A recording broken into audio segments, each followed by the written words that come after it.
Maria bagi hari ini. Bertepuk tangan, bersorak-sorai bagi dia. Bersorak-sorai hai umat pilihannya. Katakan bertepuk tangan. Bertepuk tangan hai umat tebusannya. Sebab dia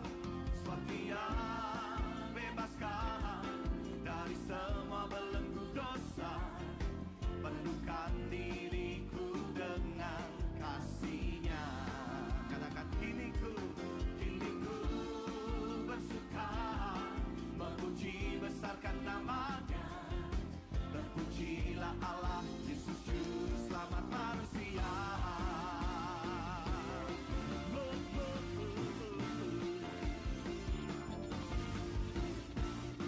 Kami bersukacita lebih lagi bagi-Mu Tuhan. Bersorak-sorai hai umat pilihan-Nya. Mari bertepuk tangan.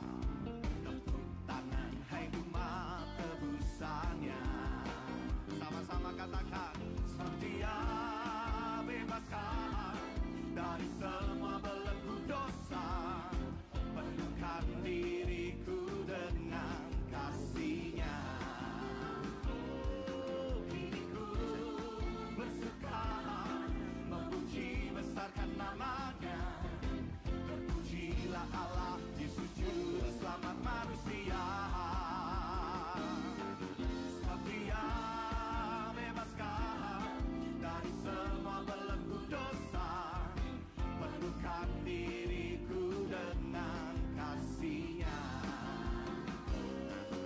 Kini ku bersuka memuji besarkan nama-Nya. Terpujilah Allah Yesus Juru Selamat manusia.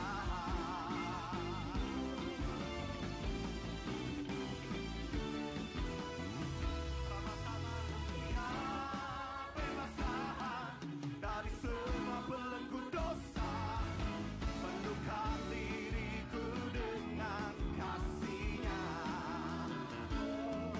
Kini ku bersuka memuji besarkan nama-Nya.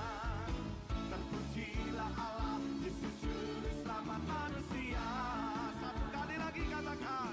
Sebab dia bebaskan dari semua belenggu dosa. Penuhkan diriku dengan kasih-Nya. Kau yang bersukacita, kini ku bersuka memuji besarkan nama-Nya.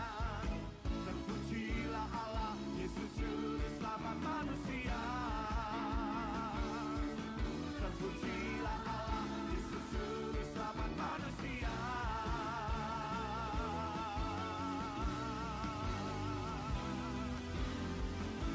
Yang bersukacita, berikan tepuk tangan yang paling meriah bagi dia.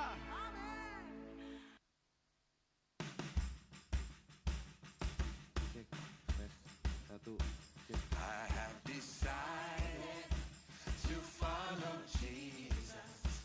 I have decided Ya memang ngomongnya pelan. to follow Jesus. I have decided to follow Jesus. No turning back.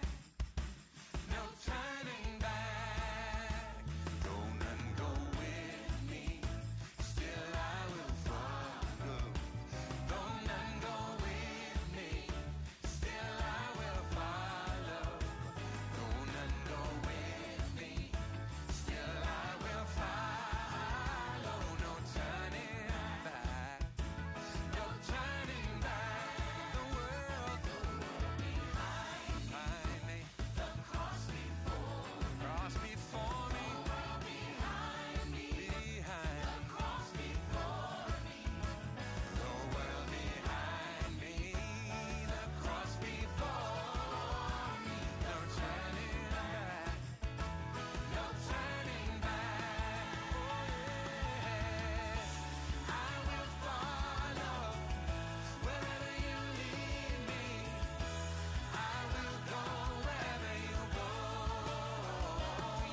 If I'm rich or I'm poor, I'll be at your side till my days are no more. I'll stand for your truth, Lord. I'll live for your holy name. All that I say or do, Lord, I'm gonna give you all my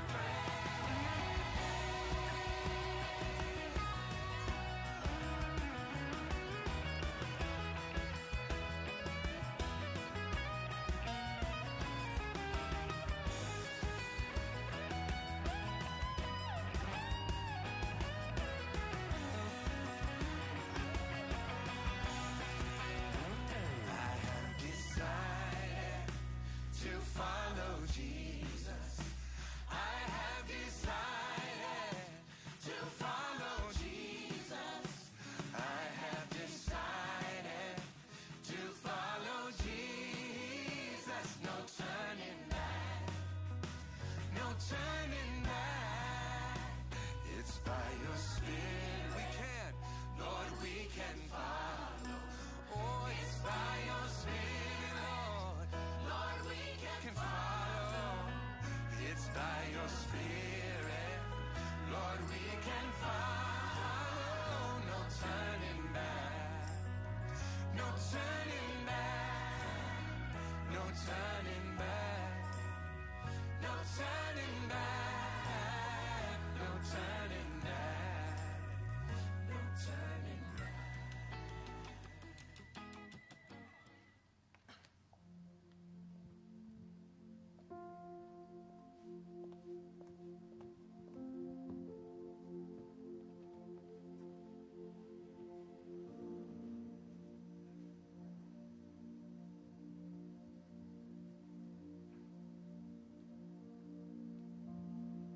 Shalom, jemaat yang dikasihi Tuhan. Puji Tuhan, hari ini kita diberi kesempatan sekali lagi untuk beribadah di hadapan Tuhan. Saya mengundang Bapak Ibu untuk bangkit berdiri. Mari kita bersama-sama mempersiapkan hati kita untuk kita datang kepada Tuhan, menikmati persekutuan di hadapan Tuhan.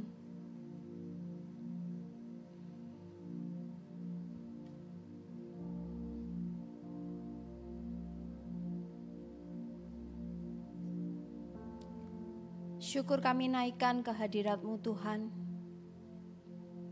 Engkau yang selalu menyertai kami, dan Engkau yang memberi kami kesempatan untuk pagi hari ini kami beribadah di hadapan Tuhan.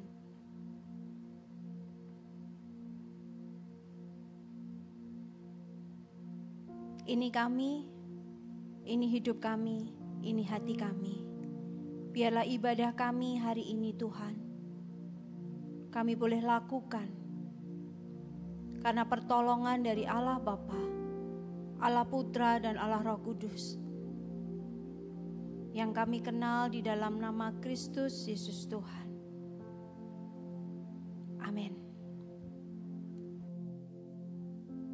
Silakan duduk Bapak Ibu. Sebab itu marilah kita oleh Dia senantiasa mempersembahkan korban syukur kepada Allah, yaitu ucapan bibir yang memuliakan namanya. Puji Tuhan. Sungguh Tuhan, Engkau yang terindah di dalam hidup kami. Pengorbanan-Mu di atas salib memberikan pengharapan yang sejati. Kasih-Mu menyelamatkan dan menebus kami. Terima kasih Tuhan.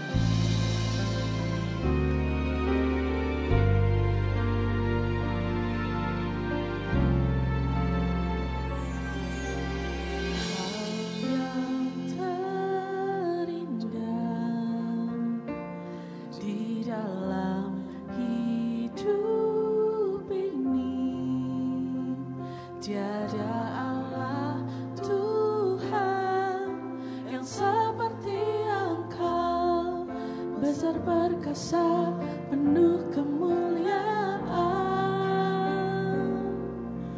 Kau yang termanis di dalam hidup ini.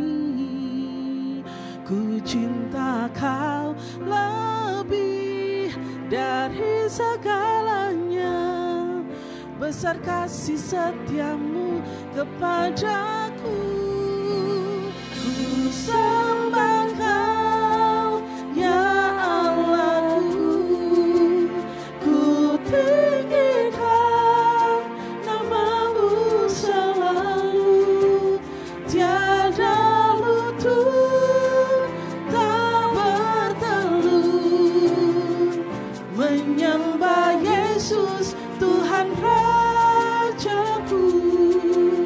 Ku sembah Kau, ya Allahku.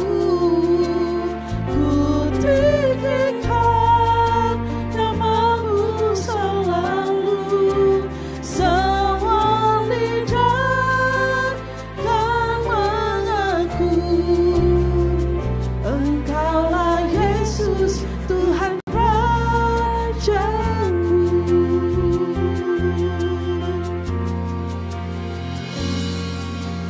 Kau yang termanis, amin, di dalam hidup ini. Ku cinta Kau lebih dari segalanya. Besar kasih setiamu kepadaku. Ku sembah Kau, ya Allahku. Ku tinggikan nama-Mu selalu. Tiada lutut tak bertelut menyembah Yesus Tuhan Rajaku. Ku sembah Kau, ya Allahku. Ku tinggikan nama-Mu selalu. Semua lidah kan mengaku Engkaulah Yesus Tuhan Rajaku.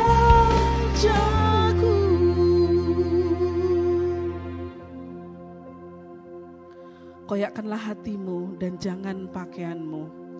Berbaliklah kepada Tuhan Allahmu, sebab Ia pengasih dan penyayang, panjang sabar dan berlimpah kasih setia, dan Ia menyesal karena hukumannya. Jemaat yang dikasihi Tuhan, mari kita mengakui pelanggaran kita saat ini. Biarlah anugerah keselamatan yang dinyatakan di atas salib Kristus memulihkan dan memperbaharui hati kita. Haleluya.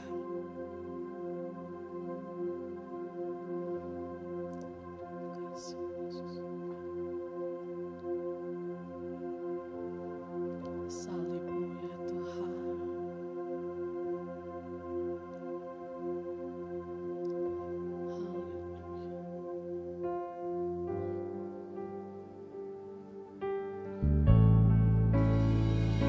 Haleluya.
kita berdoa. Terima kasih Tuhan. Terpujilah Allah yang telah mengasihi kami. Terpujilah Allah yang telah mengampuni dosa kami. Saat ini Bapa, kami datang kepadamu, mengakui setiap dosa dan kesalahan kami. Kami berbalik kepadamu ya Tuhan. Dan dengan iman kami percaya, Engkau Allah Maha Kasih, panjang sabar dan berlimpah kasih setia. Tuhan, kami menyesali perbuatan jahat kami sepanjang minggu ini. Ampuni kami ya Tuhan. Saat hidup kami sehari-hari, tanpa kami sadari berpusat pada kesenangan-kesenangan kami sendiri. Ampuni kami Tuhan. Ampuni kami karena mengabaikan kehendak Allah dalam hidup kami. Ampuni kami Tuhan. Ampuni kami saat kami mengejar hidup yang berharga dan berhasil menurut kacamata dunia. Padahal sejatinya keberhargaan dan makna hidup kami sejatinya hanya di dalam Engkau. Tuhan, ampuni kami. Sungguh kami percaya Tuhan dengan iman. Engkau Allah yang mengasihi kami, mengampuni kami. Sehingga kami boleh dilayakan untuk beria-ria di dalam Tuhan. Untuk menikmati ibadah kami pagi ini. Bapa, kiranya ibadah kami pagi ini sungguh-sungguh membawa kemuliaan bagi nama-Mu. Dan kami boleh menikmatinya. Karena Engkau Allah yang mengasihi kami. Terpujilah nama-Mu ya Tuhan. Kami mengucap syukur di dalam nama Tuhan Yesus. Haleluya. Amin.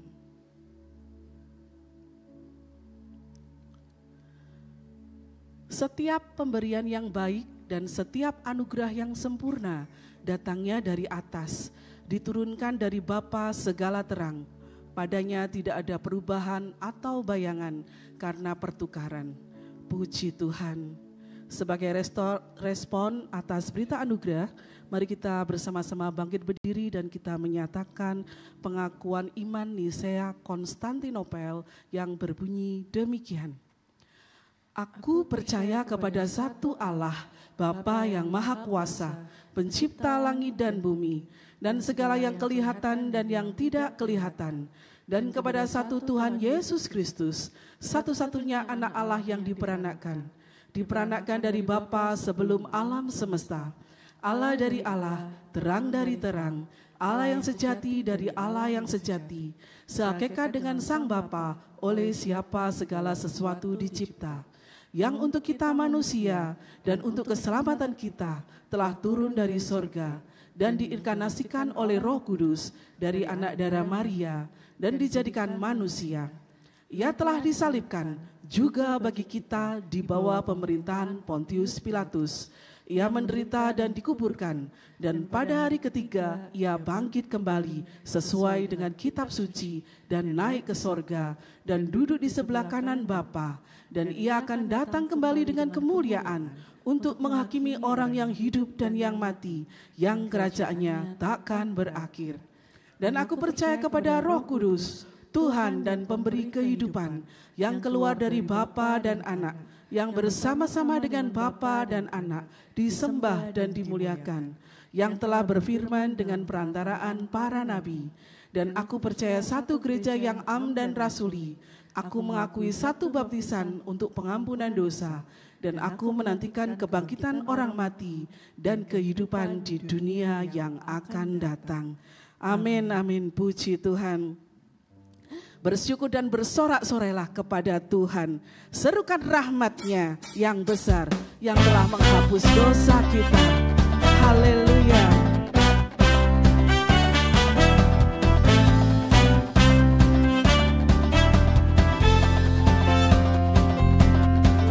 Bersorak-sorai, hai umat pilihannya. Amin. Bertepuk tangan, hai umat tebusannya, sebab Dia bebaskan dari semua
Haleluya.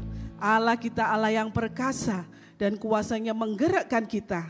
Saudara-saudara, mari dengan teguh kita mengikut Yesus. Karena itu adalah keputusan kita yang benar. Dan Allah yang menguatkannya. Amin.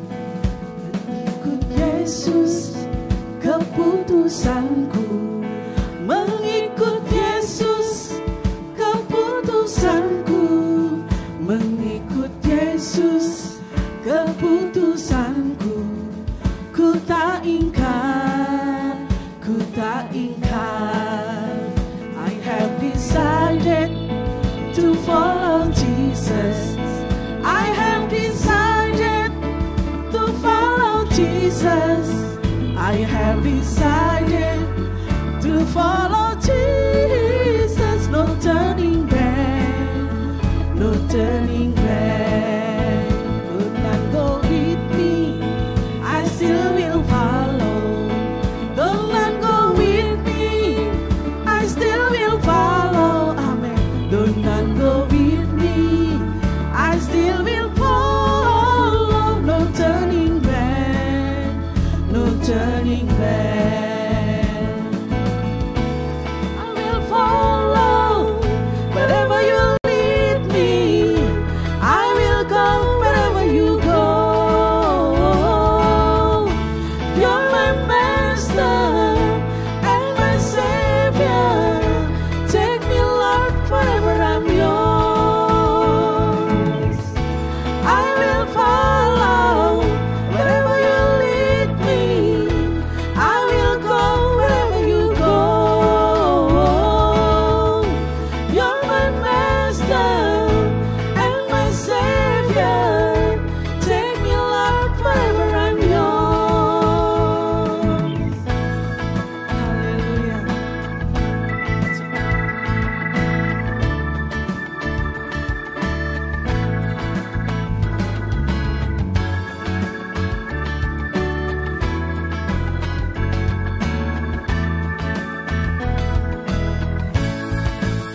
The world behind me, the cross before me.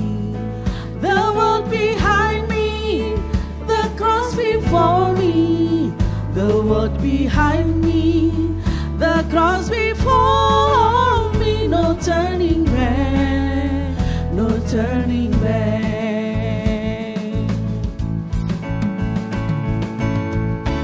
I will follow wherever you lead me. I will go wherever you go. You're my master and my savior. Take me, Lord, forever I'm yours. I will follow wherever you lead me. I will go wherever you go. You're my master and my savior. Take me, Lord, forever I'm yours. Decide now to follow Jesus. Will you decide now to follow Jesus? Will you decide now to follow Jesus? No turning back, no turning back, no turning back, no turning back. Haleluya. Silakan duduk Bapak Ibu Saudara. Puji Tuhan. Hanya anugerah Allah yang memampukan kita untuk bisa mengikut Dia dengan setia. Kristuslah surya kehidupan kita. Kiranya melalui pujian ini kita memohon kepada Allah agar kita dapat mengikut Dia dengan setia dan kita dimampukan untuk menjadikan Dia sumber sukacita yang paling berharga. Haleluya.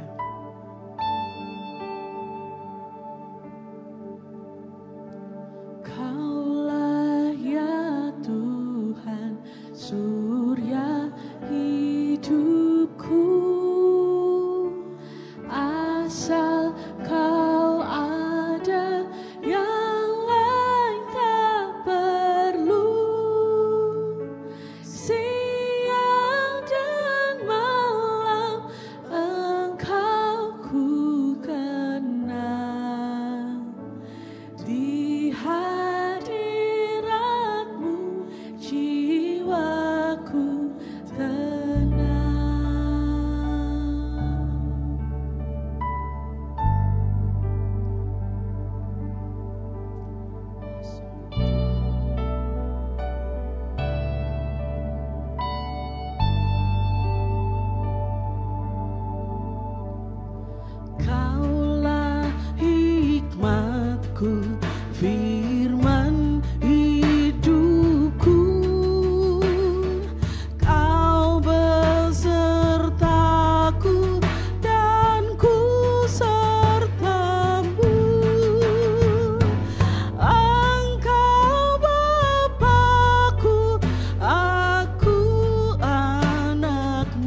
Mari kita bangkit berdiri, bersama-sama kita nyatakan percaya kita. Dialah perisai dan benteng kita yang teguh.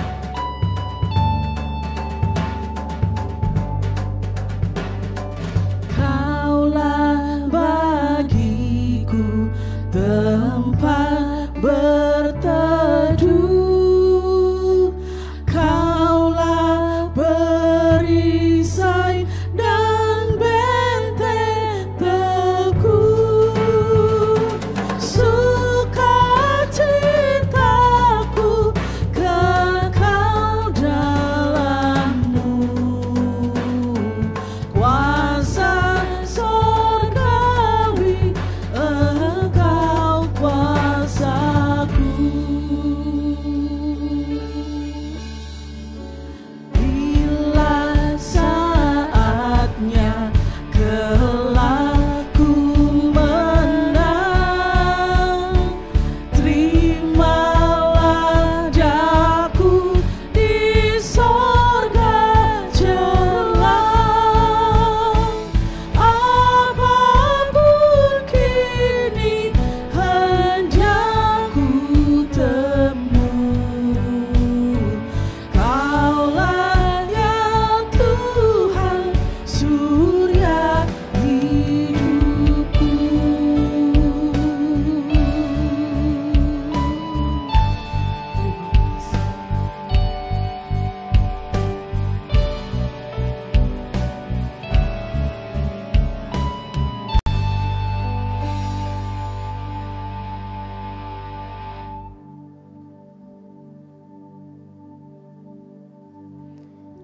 Mari kita berdoa. Sungguh Tuhan, Engkaulah surga kehidupan kami. Segala apa yang kami cari ada di dalam Engkau. Bahkan di dalam kepedihan, di dalam penderitaan, di dalam pergumulan, di sana ada Engkau yang bekerja dan menyertai kami. Kami bersyukur untuk itu Tuhan. Dan sungguh kesempatan yang luar biasa jika kami masih diperkenan Tuhan belajar akan firman-Mu. Karena Engkau masih membuka diri-Mu untuk kami boleh mengenal-Mu lebih lagi dan lebih lagi. Sungguh ini adalah satu anugerah yang luar biasa Tuhan. Dan kesempatan siang hari ini kami rindu, kami boleh semakin mengenal Tuhan. Kami boleh semakin mengerti firman-Mu. Dan kami butuh anugerah-Mu untuk kami boleh melakukannya di dalam kehidupan kami. Tuhan, kami semua terbatas, baik umat-Mu, baik hamba-Mu. Kami terbatas, kami penuh dengan ketidaklayaan dan keberdosaan. Tapi Tuhan, mari Engkau beranugerah di dalam diri kami, untuk kami boleh memahami firman-Mu yang tidak terbatas itu, dan kami boleh hidup di dalamnya. Karena kami rindu, kami boleh menikmati hari-hari kami dengan bersekutu dengan Engkau. Terima kasih Tuhan, di dalam nama Tuhan Yesus Juru Selamat kami yang hidup, kami berdoa. Amin. Silakan duduk Bapak Ibu yang dikasihi Tuhan. Sungguh satu kesempatan yang luar biasa ketika kita kembali bersama-sama mendengarkan firman Tuhan. Ketika kita merenungkan bahwa sebenarnya kita tidak layak untuk dekat dengan Tuhan gitu ya. Dekat dengan Tuhan, kita enggak layak untuk menghampiri Dia. Tetapi ketika kita masih diberi kesempatan beribadah, itu semua karena Tuhan membuka dirinya untuk memperkenalkan dirinya kepada kita, melayakkan kita lewat penebusan Kristus, menikmati persekutuan bersama-sama dengan saudara seiman di hadapan Dia yang Maha Kudus. Begitu Bapak Ibu. Dan hari ini seperti biasanya di minggu kedua kita sampai di eksposisi kitab Perjanjian Lama. Dan kita sampai di kitab Pengkhotbah. Jika di bulan lalu saya menyampaikan dari Pengkhotbah pasal pertama, hari ini kita akan bersama-sama belajar dari Pengkhotbah pasal yang kedua, ayat yang pertama sampai dengan ayat yang ke-11. Dan saya memberi judul hari ini, renungan firman Tuhan hari ini dengan satu judul kesenangan yang sia-sia. Nah, Bapak Ibu yang dikasihi Tuhan, ketika saya mempersiapkan bagian ini, saya membaca sebuah artikel tentang tokoh ini, James Ward. Seorang blogger yang menciptakan atau bukan menciptakan, yang membuat satu conference gitu ya.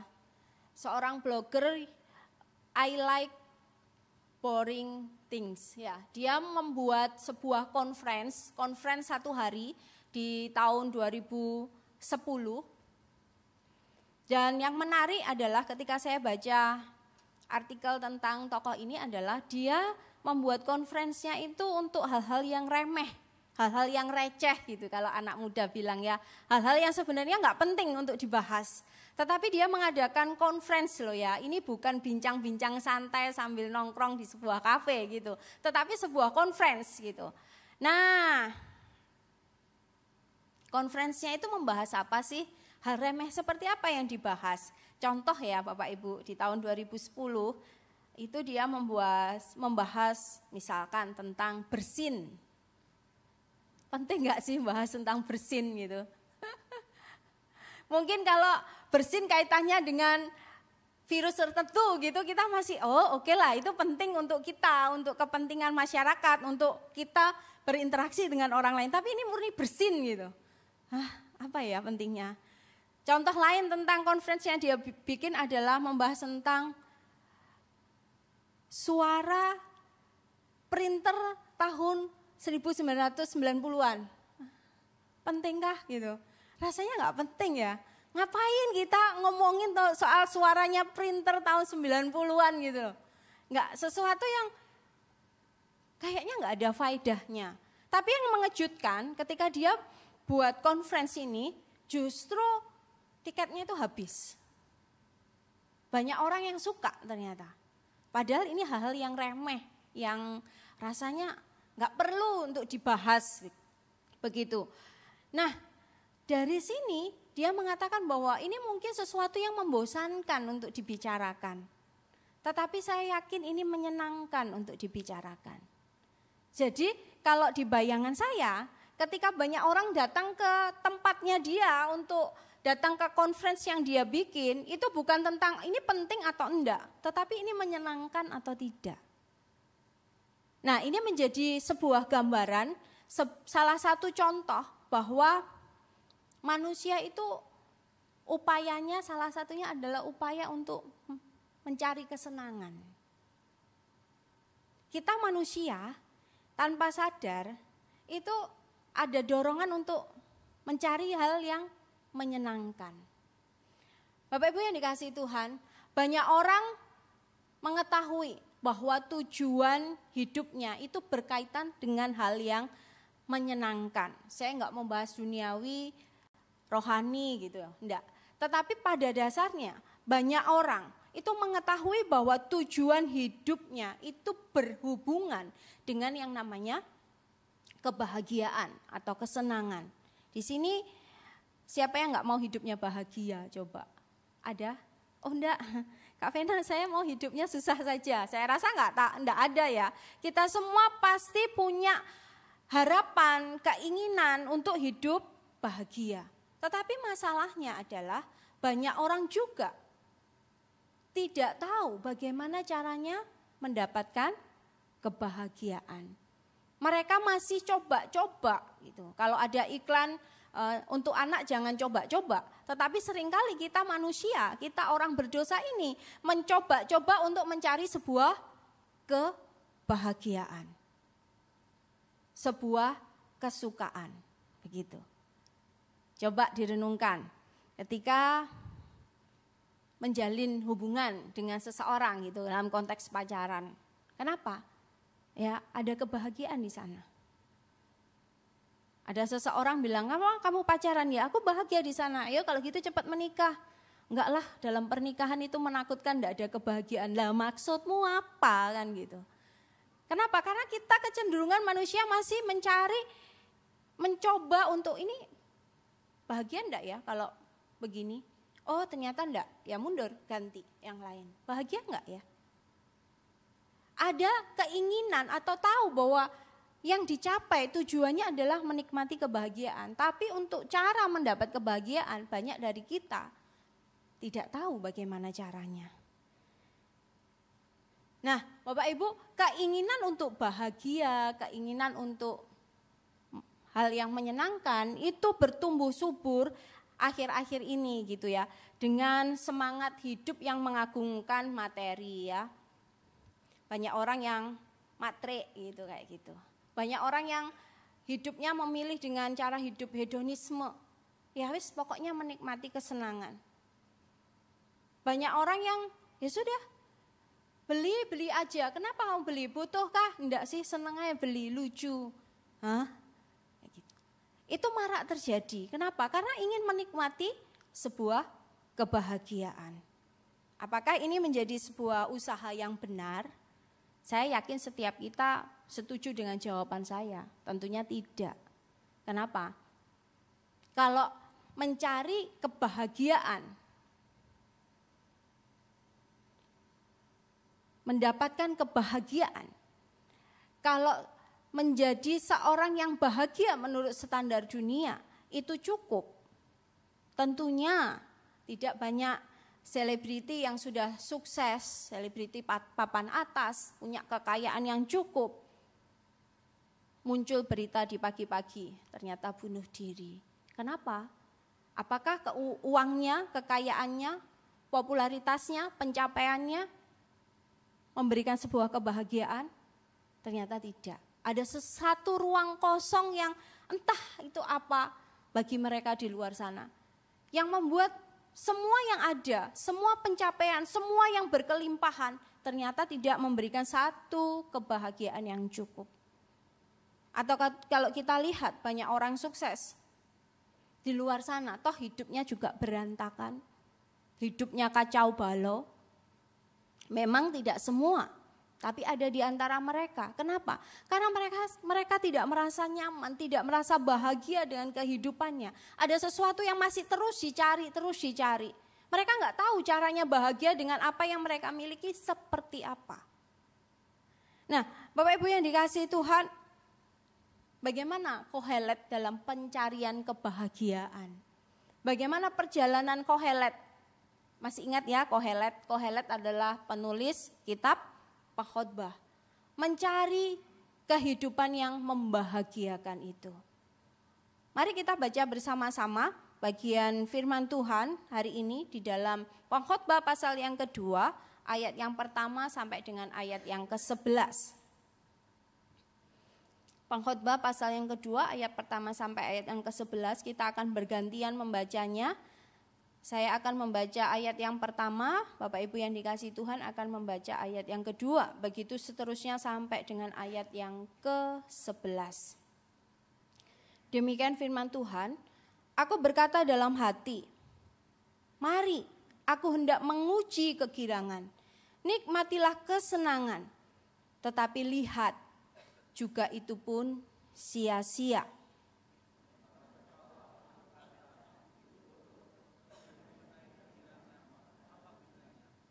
Aku menyelidiki diriku dengan menyegarkan tubuhku dengan anggur, sedang akal budiku tetap memimpin dengan hikmat dan dengan memperoleh kebebalan.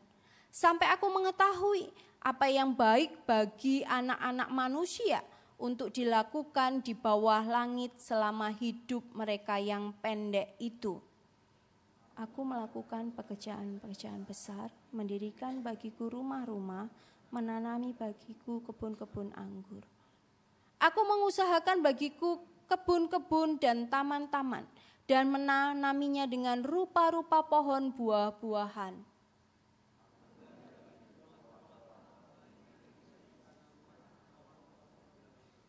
Aku membeli budak-budak laki-laki dan perempuan, dan ada budak-budak yang lahir di rumahku.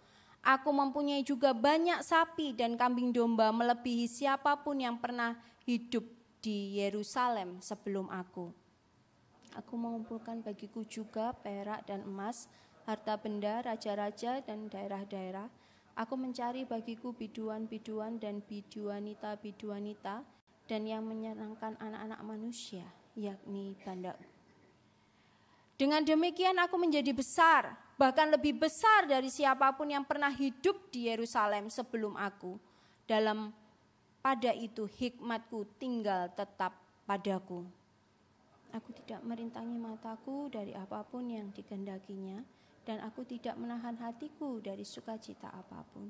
Sebab hati sukacita karena segala jerih payahku, itu buah segala jerih payahku. Ketika aku meneliti segala pekerjaan yang telah dilakukan tanganku dan segala usaha yang telah kulakukan untuk itu dengan jerih payah, lihatlah segala sesuatu adalah kesia-siaan dan usaha menjaring angin. Memang tak ada keuntungan di bawah matahari. Bapak Ibu yang dikasihi Tuhan, kita mau melihat ya perjalanan Kohelet di dalam mencari kebahagiaan. Nah, usaha Kohelet di dalam pasal 1 itu adalah bagaimana dia menyelidiki segala sesuatu yang terjadi di bawah matahari, dikatakan dengan menggunakan hikmat. Dia memakai hikmat yang dia miliki, yang hikmatnya itu melebihi orang pada umumnya untuk mencari atau memahami apa yang terjadi di bawah matahari dan apa pentingnya itu untuk kehidupan, kebahagiaan manusia. Tapi pada akhirnya Kohelet mengatakan bahwa apa yang terjadi di bawah matahari itu hanya menyusahkan, itu hanya sia-sia. Tidak berhenti memahami dengan hikmat, Kohelet melanjutkan pencarian kebahagiaannya dengan apa? Dengan membiarkan dirinya mengupgrade diri atau membiarkan dirinya untuk lebih lagi memahami hikmat. Dia tidak hanya memakai hikmat yang ada untuk memahami segala sesuatu, tapi dia membuat dirinya untuk menambah hikmat. Untuk apa? Memahami apa yang terjadi. Tetapi toh kenyataannya dia tetap mengatakan semua melelahkan dan sia-sia. Dan hari ini kita akan melihat Kohelet yang di pasal pertama dengan hikmatnya, dengan dirinya yang semakin belajar untuk berhikmat, mendapatkan semua sia-sia. Sekarang dia berpindah di seberang yang lain. Seberang yang lain apa? Dia membiarkan dirinya menikmati segala kesenangan. Untuk apa? Untuk tahu apa sih artinya bahagia. Untuk tahu apa sih artinya kesenangan. Jadi Bapak Ibu yang dikasihi Tuhan, apa yang dialami Kohelet itu terjadi pada manusia pada umumnya. Kenapa? Ketika manusia menghadapi berbagai kegagalan yang mendatangkan sedih, kecewa, keputusasaan, manusia biasanya akan berpindah dari satu kubu ke kubu yang lain. Berpindah dari satu kubu untuk berjuang. Dan pada akhirnya dia satu kubu, ya sudah dinikmati saja. Itu yang terjadi atau yang dilakukan oleh Kohelet. Kohelet awalnya mencari dengan apa? Hikmat. Sekarang dia pindah di kubu yang satunya dengan apa? Sudahlah, nikmati semua kesenangan. Untuk apa? Tujuannya untuk apa? Apa yang terjadi dengan Kohelet? Nah, kita akan memahami bagian ini, kita akan belajar sebenarnya apa yang sedang dicari Kohelet dan apa yang didapatkan oleh Kohelet. Di dalam pencariannya, Kohelet sudah memberi sebuah kesimpulan. Kesenangan adalah sebuah kesia-siaan. Di ayat 1 muncul kata menguji. Dan yang dimaksud menguji di sini adalah menyelidiki segala sesuatu dengan hikmat. Nah, menarik ya.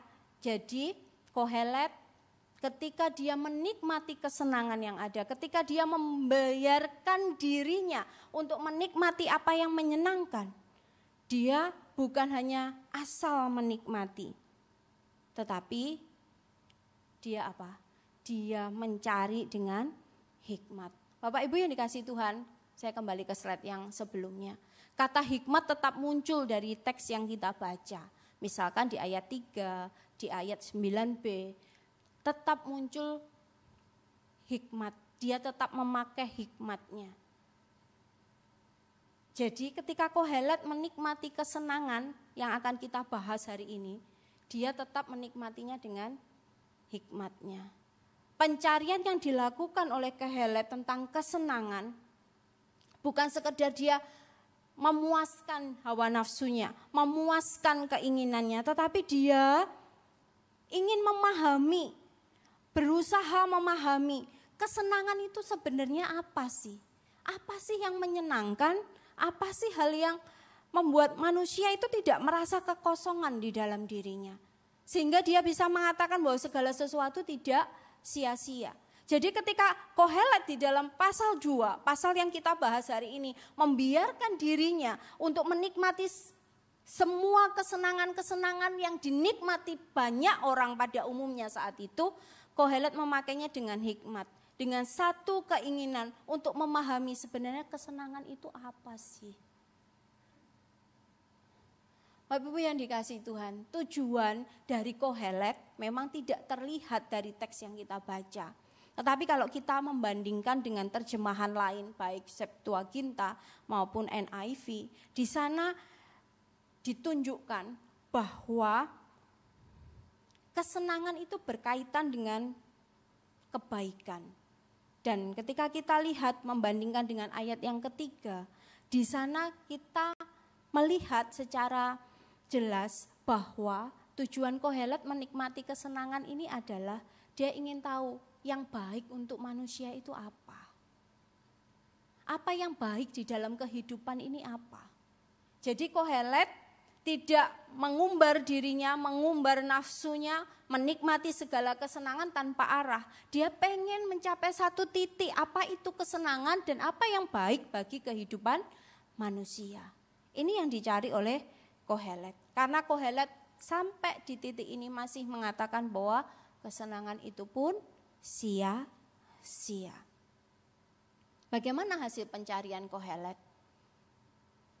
Kohelet mengakui bahwa pencarian kesenangan adalah kesia-siaan di ayat 1b. Dan kegirangan atau kebahagiaan itu tidak ada gunanya. Ada satu ruang yang masih kosong di dalam diri Kohelet sehingga dia mengatakan bahwa mencari kesenangan, kegembiraan itu tidak ada gunanya. Dan ketika Kohelet mengatakan ini, bukan Kohelet terus cuma melihat, bukan. Tapi Kohelet berupaya. Dia berupaya dengan sekuat tenaga. Dia bukan hanya melihat, oh tidak bahagia nih orang. Atau dia tidak hanya mengobservasi gitu ya istilahnya. Memperhatikan, oh hasilnya begini, oh enggak. Tetapi Kohelet membiarkan dirinya masuk untuk menikmati itu. Itu usaha yang dilakukan Kohelet. Dia melakukan semua kesenangan dengan hikmat, betul. Dan dia hikmat itu bukan hanya untuk melihat begini. Oh hasilnya begitu ya kalau orang mengalami itu. Oh harusnya kalau melakukan A senangnya jadi kesenangannya seperti ini. Bukan. Tetapi Kohelet itu berusaha dengan apa? Membiarkan dirinya masuk di dalam berbagai kesenangan. Kita akan melihat ya, apa itu beragam kesenangan yang mau dinikmati oleh Kohelet. Karena Kohelet melihat ya, semua negatif, kok hasilnya negatif. Kemudian dia mengobservasi, tidak puas dengan itu. Dia memberi dirinya untuk apa? Untuk menikmati kesenangan itu. Yuk kita coba, ada empat yang dilakukan Kohelet dan saya rasa ini cukup mewakili kehidupan kita. Yang pertama, kesenangan itu adalah minum anggur. Di ayat yang ke-3 sampai dengan ayat yang, ayat yang ke-3. Saya akan bacakan ya Bapak Ibu yang dikasihi Tuhan.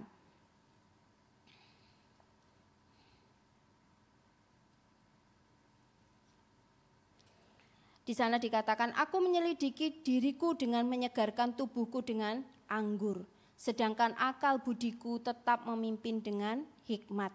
Dan dengan memperoleh kebebalan. Sampai aku mengetahui apa yang baik bagi anak-anak manusia. Untuk dilakukan di bawah langit selama hidup mereka yang pendek. Apa yang dilakukan Kohelet itu tidak mengagetkan sebenarnya Bapak Ibu yang dikasihi Tuhan. Anggur, budaya pada waktu itu memang berkaitan dengan hal yang menyenangkan. Hal pesta pora, perayaan, jamuan makan itu selalu pakai anggur. Kohelet di awal pencariannya membiarkan dirinya menikmati anggur. Menikmati jamuan itu. Sehingga dikatakan bahwa dengan akal budiku. Memimpin dengan hikmat. Dia pertama-tama ingin mencari apa sih kebahagiaan itu. Dengan apa? Ya sudah, aku ikut nih minum anggur. Bersama dengan kebanyakan orang pada waktu itu. Dia merasa masih pakai hikmatnya. Tetapi yang menarik di ayat 3 ditunjukkan bahwa dengan memperoleh kebebalan. Ending yang dia dapat adalah bagaimana dia akhirnya kecanduan, kalau bahasa sekarang ya, mabuk anggur dan hidup di dalam sebuah kebodohan.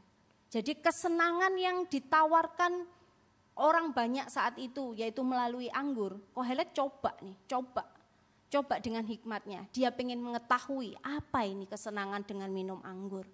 Kemudian yang terjadi adalah ternyata dia terjebak di dalam kecanduan kalau bahasa sederhananya.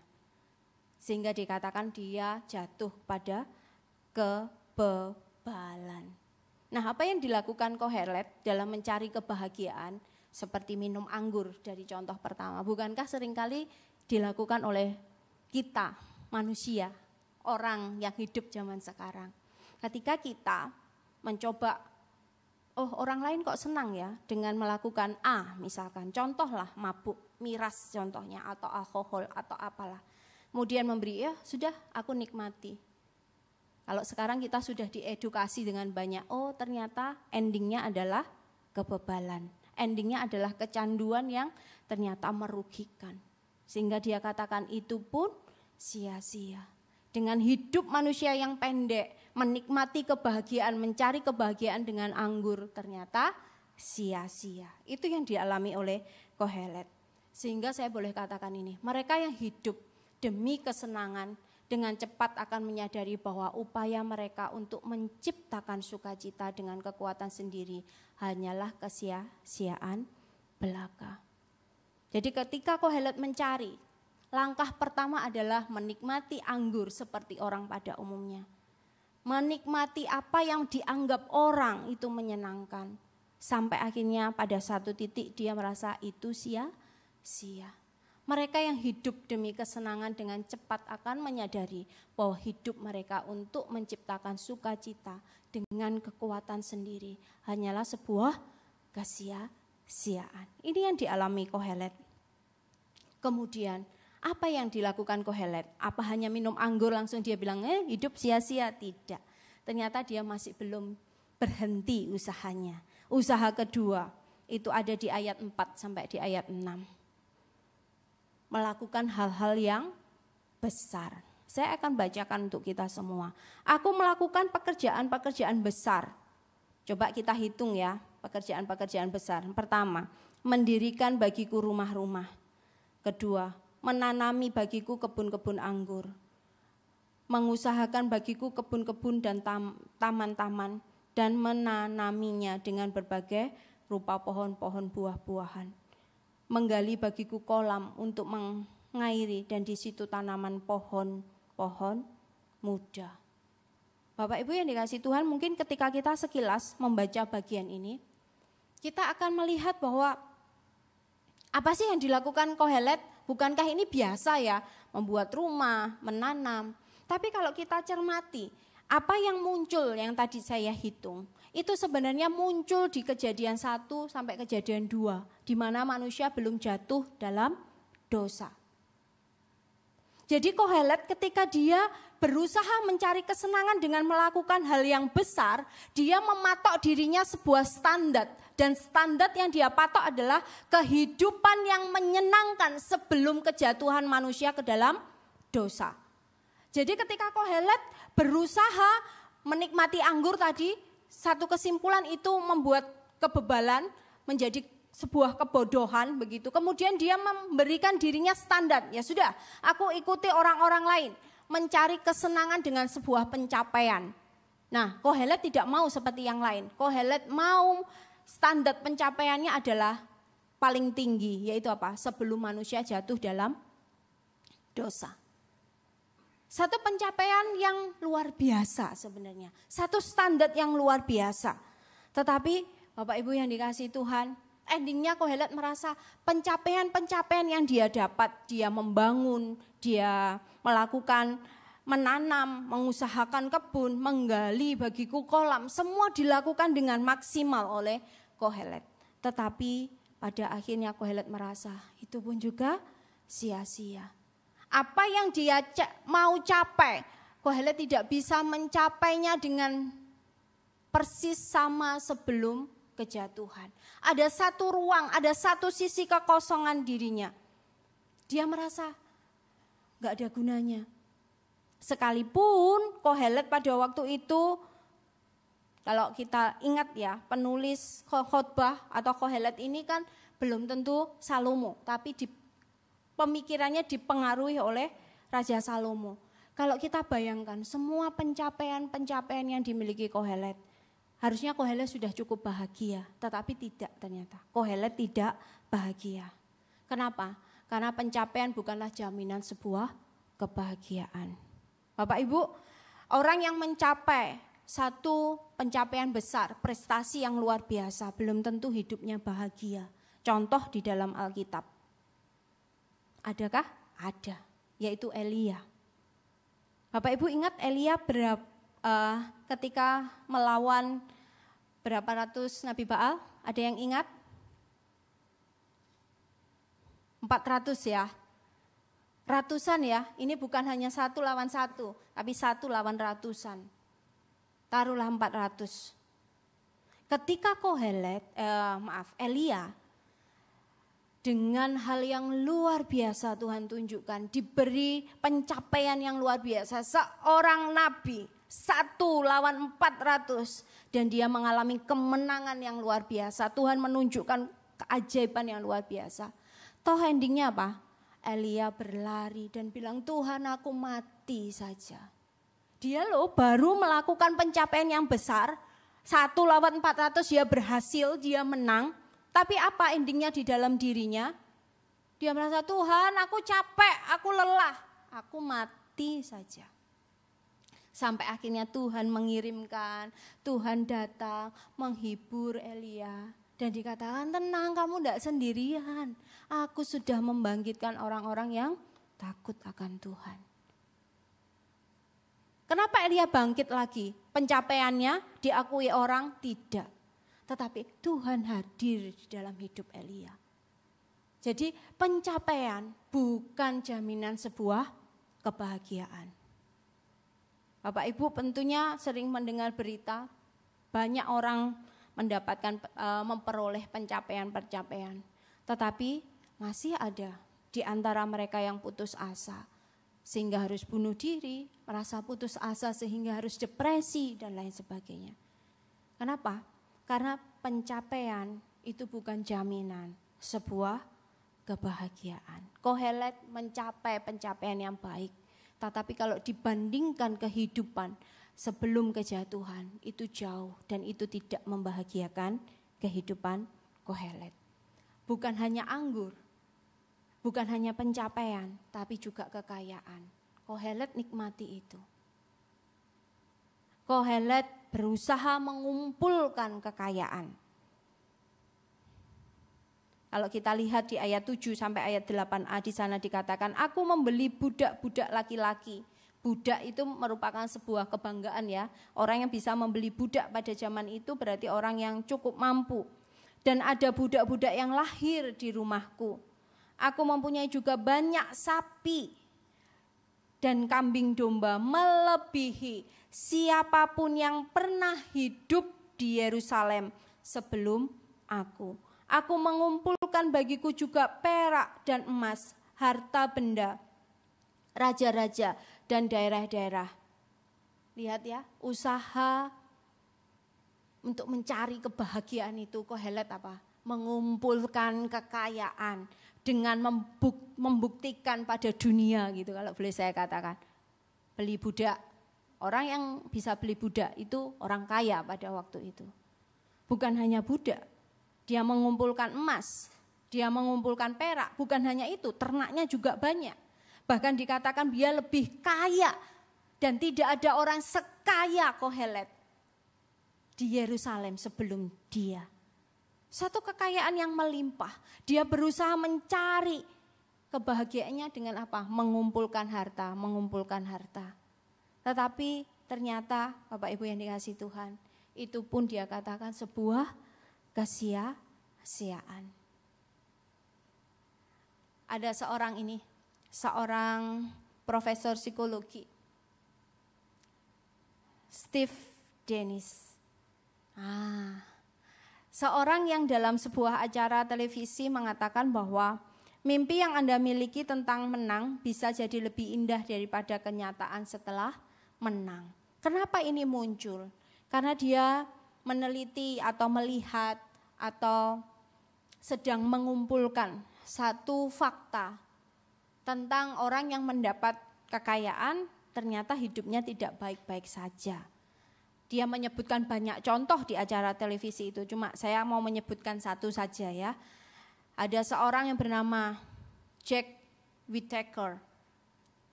Jack Whittaker adalah seorang yang mendapatkan undian. Undiannya ini adalah undian terbesar sejarah Amerika Serikat di tahun 2002. Nah, saat dia mendapatkan satu undian yang luar biasa banyak, dia mengatakan tentunya aku bisa melakukan hal baik, banyak hal baik dengan uang ini. Tetapi kenyataan tidak semanis dengan harapannya. Kenapa? Dia mendapati akhirnya cucunya meninggal karena overdosis. Keluarganya berantakan, kehidupan dengan istrinya kacau balau. Sampai akhirnya istrinya mengatakan, jika aku tahu kupon ini merusak kehidupan keluargaku, harusnya aku sobek dan aku buang setelah aku menerimanya. Ada satu penyesalan karena mendapatkan begitu banyak uang pada waktu itu. Kenapa? Karena toh hidupnya tidak bahagia. Nah, ini yang terjadi Bapak Ibu yang dikasihi Tuhan. Kekayaan yang dikumpulkan Kohelet ternyata bukan sebuah jaminan bahwa hidupnya bahagia. Tetap ada satu ruang kosong yang sedang Kohelet cari, apa itu kebahagiaan. Sampai akhirnya dia di perjalanan yang keempat, upaya yang keempat. Apa upaya yang keempat? Di ayat 8b di sana dikatakan, aku mencari bagiku biduan-biduan dan biduanita, dan yang menyenangkan anak-anak manusia, yakni banyak gundi. Kembali dia mengadakan kehidupan yang berpesta. Di awal perjalanannya, dia memakai anggur untuk mencari kebahagiaan. Di akhirnya, contoh yang terakhir, dia memakai pesta sebagai apakah ini membahagiakan. Pesta pada waktu itu lekat dengan kehidupan orang kaya pada waktu itu. Atau raja boleh dikatakan. Menikmati pesta, mengadakan pesta pada waktu itu bukan hal yang salah. Bahkan zaman sekarang kan juga enggak salah kan mengadakan pesta. Tapi yang salah adalah apa yang dicari dari pesta itu. Kohelet mencari, membiarkan dirinya berpesta. Untuk apa? Mencari kebahagiaan. Dan dia mengatakan tidak ada artinya. Kalau zaman sekarang Bapak Ibu yang muda-muda tahu istilah FOMO ya. Apa itu FOMO? Mengikuti sebuah kebiasaan karena takut dibilang ketinggalan. Dan bahkan berpesta itu juga menjadi sebuah FOMO. Aku kalau enggak pesta, aku dibilang enggak mengikuti zaman. Kalau pestaku tidak begini, aku tidak mengikuti zaman. Saya sempat ngobrol dengan seseorang, anak muda gitu ya, bukan muda ya, sudah di umur 26, 27. Dia mengumpulkan sebuah pelayanan, terus saya bilang, ya apa hubunganmu sama pasanganmu? Kapan targetmu menikah? Saya bilang enggak tahu, tapi pasti menikah. Saya bilang, kau jangan mainkan anak orang. Ya, perempuan harus kau punya target. Kapan kau harus menikah? Kalau aku jadi calon mertuamu tak jewer kamu. Saya bilang, anaknya mau kamu bawa tapi kamu enggak tahu kapan mau menikahi dia. Saya bilang gitu. Kemudian dia bilang, nanti kalau aku menikah, pestanya ya apa? Enggak duit-duit, enggak usah pesta, saya bilang begitu. Apa yang ada yang Tuhan berikan kepada kamu, ya sudah syukuri, pakai itu. Tidak usah memikirkan nanti kalau begini, begitu, pesta kan pada umumnya seperti ini. Kalau kamu enggak mampu pesta pada umum, ya sudah. Yang penting kamu sah di hadapan Tuhan dan di hadapan hukum, sudah selesai. Itu pernikahan. Kalau itu yang kamu khawatirkan, ya untung kamu bukan menantu saya bilang begitu.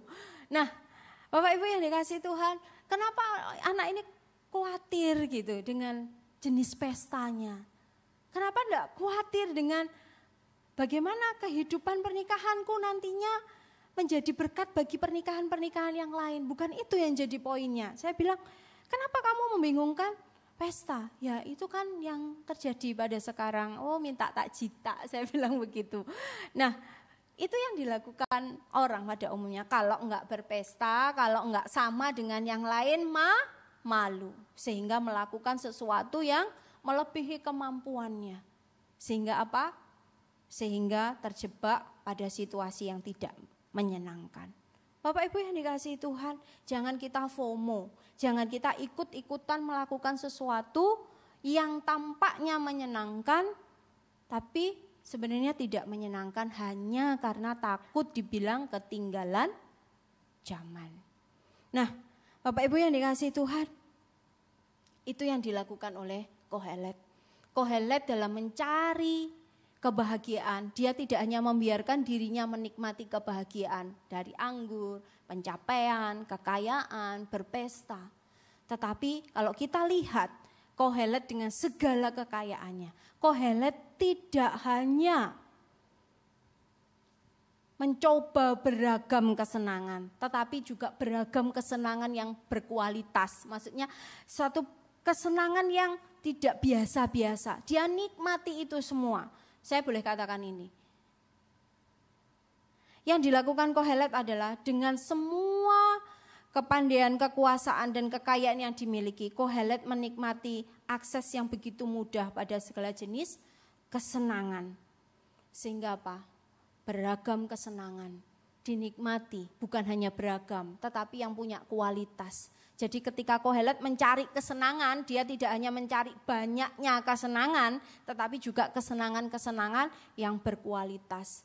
Jadi secara kualitas, kuantitas dia nikmati itu sehingga akhirnya dia merasa enggak menyenangkan. Itu semua percuma. Dan akhirnya dengan semua kepandaiannya dia mengatakan semuanya sia-sia. Kepandaiannya, kekayaannya, pengakuan yang diberikan orang pada saat itu semuanya sia-sia, tidak memberikan ruang kepada Kohelet menikmati apa kesenangan yang atau kebahagiaan yang sejati. Sehingga bagian ini di ayat yang terakhir dikatakan kan di sana, di ayat yang ke-11. Saya akan bacakan buat kita semua. Di sana dikatakan, ketika aku meneliti segala perkara yang telah dilakukan tanganku dan segala usaha yang telah kulakukan, untuk itu dengan jerih payah, lihatlah segala sesuatu adalah kesia-siaan. Kita tidak boleh menaruh harapan pada segala sesuatu yang ada di dalam genggaman tangan kita. Karena pada akhirnya semua itu tidak dapat memberikan sukacita yang bertahan lama. Kohelet anggur ada, kalau boleh saya bahasakan macam-macam anggur untuk dia mabuk banyak. Kekayaan ada, nama baik, nama besar, pencapaian ada. Tetapi ketika dia meletakkan kebahagiaannya dengan semua yang dimiliki, toh ternyata akhirnya dia bilang semuanya sia-sia. Kita tidak boleh menaruh harapan pada segala sesuatu yang berada di dalam genggaman tangan kita. Karena pada akhirnya semuanya tidak dapat memberikan sukacita yang bertahan lama. Apa yang bisa kita genggam pada akhirnya akan terlepas dari genggaman kita. Apa yang kita bisa jadi banggakan, semuanya pada akhirnya ada batas expirednya kalau saya boleh bilang. Misalkan saya bangga meletakkan pengharapan saya pada suami. Toh pada akhirnya suami saya juga dipanggil Tuhan. Entah dia dulu atau saya dulu. Misalkan saya meletakkan kebahagiaan saya pada anak saya, kebanggaan pada anak saya. Toh pada akhirnya anak saya juga tidak akan tinggal bersama dengan saya karena dia harus bertanggung jawab di hadapan Tuhan untuk hidupnya sendiri. Kekayaan pada akhirnya bisa saja diambil oleh Tuhan. Coba pikirkan, orang yang kaya raya, kemudian ada banjir bandang, ada bencana alam, dan akhirnya dia bangkrut dan lain sebagainya. Toh akhirnya lepas juga apa? Nama baik. Nama baik, kapan kita akan punya nama baik selamanya? Contoh Bapak Ibu, artis-artis sekarang hari ini dipuji, besok dihujat. Nama baik hanya sebentar.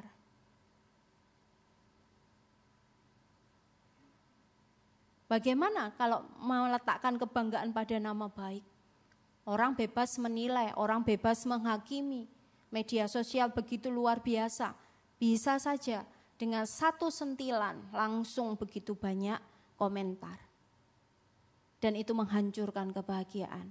Karena letak kebahagiaan kita tidak seharusnya pada kekayaan, pada kebanggaan kita, pencapaian kita, atau sesuatu yang kita bisa pegang, bisa genggam, bisa kita bilang ini milikku.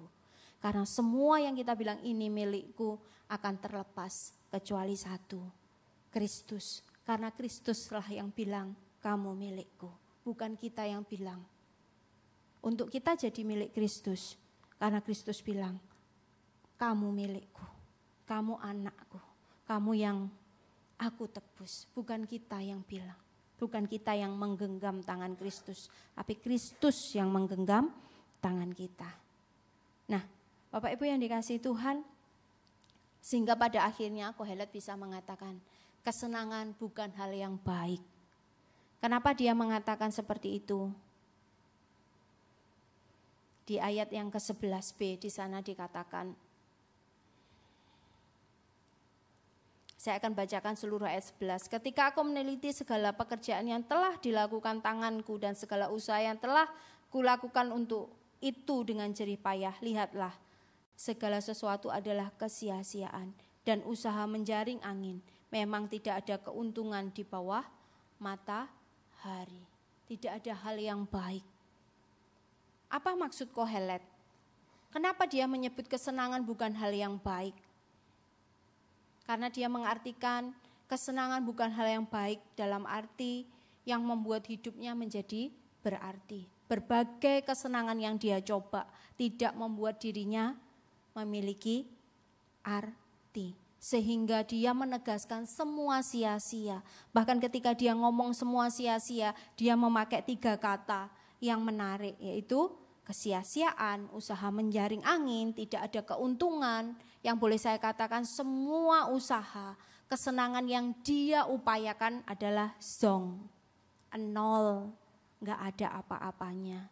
Karena sekalipun semuanya dinikmati, hidupnya tidak lebih berarti. Bapak Ibu yang dikasihi Tuhan, apa yang dilakukan Kohelet di dalam mencari kesenangan itu berpusatnya pada aku. Aku membangun bagi diriku, aku mengelola taman bagi diriku. Banyak ya tadi, aku. Itu berbanding terbalik dengan apa yang dilakukan Kristus. Kohelet mengicipi, menikmati, melakukan semua kesenangan untuk apa? Mencari kebahagiaan. Tapi Kristus, dia melepaskan semua kebahagiaan, kebanggaan, kesukaannya untuk apa? Memberikan kita hidup yang berarti. Ketika Kohelet mencari semua ini, anggur, pesta pora, kekayaan, nama baik. Tapi hidupnya tidak berarti. Tapi Kristus, Kristus yang punya nama besar, dia harus turun dari sorga. Kristus yang bisa saja mementingkan nama baik dan keselamatan dirinya, dilepaskan semua untuk apa? Untuk dia merengkuh semua penderitaan supaya hidup kita berarti. Ketika kita bandingkan dua hal yang dilakukan Kohelet maupun yang dilakukan Kristus, kita bisa melihat arti hidup kita itu tidak ditentukan seberapa banyak dan seringnya kita menikmati beragam kesenangan. Hidup yang berarti tidak ditentukan seberapa banyak dan seringnya kita menikmati beragam kesenangan. Tetapi hidup yang berarti ketika kita membawa diri kita dekat dengan Kristus. Bapak Ibu yang dikasihi Tuhan, arti hidup kita tidak ditentukan dengan apakah kita menikmati kebanggaan, kesenangan atau tidak menurut dunia. Tetapi arti hidup kita terletak pada identitas kita di dalam Kristus. Ketika kita tahu hidup kita, arti hidup kita di dalam Kristus, bukan kekayaan, bukan kesenangan, bukan pesta pora misalkan, atau nama baik misalkan. Ketika itu semua hilang, kita tidak akan limbung ya, apa ya istilah limbung, kok saya pakai bahasa limbung. Tidak akan goyah, kita akan tetap bisa menikmati sukacita. Kenapa? Karena kita identitasnya adalah anak Tuhan. Identitas kita karena penebusan Kristus. Bapak Ibu yang dikasihi Tuhan, jika demikian seharusnya apa yang kita miliki bukan digunakan untuk kesenangan diri sendiri, tetapi semua pemberian dari Tuhan dikembalikan bagi kemuliaan dan kepentingan Tuhan. Mungkin di antara kita diberkati dengan kekayaan yang melimpah. Jangan jadikan itu sebagai alasan untuk kita bersuka cita. Dan jangan jadikan itu alasan untuk memberi arti di dalam diri kita. Kenapa? Harusnya kekayaan yang kita miliki itu untuk Tuhan. Sekalipun kita diberi kecerdasan yang luar biasa di antara kita. Jangan jadikan itu sebagai alasan untuk kesenangan diri kita sendiri. Tetapi pakailah itu untuk kemuliaan Tuhan. Apapun itu, mari kita belajar bersama-sama memikirkan, kok Tuhan kasih saya ini ya? Bagaimana caranya ini dipakai untuk memuliakan Tuhan? Kok Tuhan kasih saya kekayaan misalkan? Bagaimana caranya saya memakainya untuk kemuliaan Tuhan? Kok Tuhan memberikan saya satu masa menikmati kemiskinan ya? Bagaimana caranya kemiskinan saya untuk menyenangkan hati Tuhan? Bisakah Bapak Ibu? Ketika kita menjadi orang miskin gak punya apa-apa, bagaimana kita bisa memuliakan Tuhan dengan apa yang terjadi? Dengan kita belajar mensyukuri, dengan kita belajar mencukupkan diri. Itu adalah cara bagaimana kita menunjukkan kasih kita, belajar untuk memuliakan Tuhan. Nah, mari kita belajar bersama-sama di dalam sebuah perjalanan hidup kita menjadi serupa dengan Kristus. Dengan apa? Memakai semua instrumen yang Tuhan berikan, baik nama baik, kekayaan, duka cita, sukacita, untuk kita menjadi serupa dengan Kristus. Belajar memikirkan apa yang terbaik, apa yang harus kulakukan dengan milikku untuk Tuhan. Ketika Tuhan menganugerahkan kita putra-putri atau anak-anak kita, bagaimana kita bisa mengajak anak kita memuliakan Tuhan. Ketika kita mendapati anak-anak kita mungkin punya talenta tertentu, bagaimana kita mengarahkan anak-anak kita untuk belajar mempersembahkan talenta itu untuk kemuliaan Tuhan. Sejak kapan? Sejak dini. Diskusikan itu, bicarakan itu. Nilai-nilai itu harus kita perkatakan pada anak-anak kita. Satu contoh yang menarik dari tulisan Paulus adalah ketika Paulus menghadapi jemaat di Korintus yang memberi dirinya untuk seks bebas, kepelacuran. Maaf kata kalau bahasanya cukup mengejutkan, cukup kasar. Teguran Paulus sederhana. Paulus bilang, Sebab kamu itu telah dibeli dan harganya lunas dibayar. Karena itu muliakan Tuhan dengan tubuhmu. Ini contoh-contoh kita memperkatakan Injil di dalam kehidupan sehari-hari. Ketika anak kita punya talenta, perkatakan, bersyukur Tuhan kasih kamu kemampuan itu. Yuk kita sama-sama mengembangkan diri. Mama, papa dampingi kamu untuk berkembang. Untuk apa? Yuk pakai untuk memuliakan Tuhan. Pakai itu untuk menyenangkan hati Tuhan. Dan itu yang menolong kita menikmati kebahagiaan sejati. Kenapa? Karena kebahagiaan sejati ketika kita mengkaitkan hidup kita, meletakkan hidup kita sebagai anak Allah. Identitas kita anak Allah, identitas kita orang tebusan, berarti apa yang kita lakukan harus mencerminkan itu. Mari Bapak Ibu bersama-sama kita belajar. Saya belum tentu sempurna dan saya memang bukan orang sempurna. Tetapi mari kita belajar sama-sama. Yuk kita di dalam satu perjalanan menghidupi firman Tuhan. Dengan satu kebahagiaan, identitas kita adalah anak Allah. Mari kita berdoa.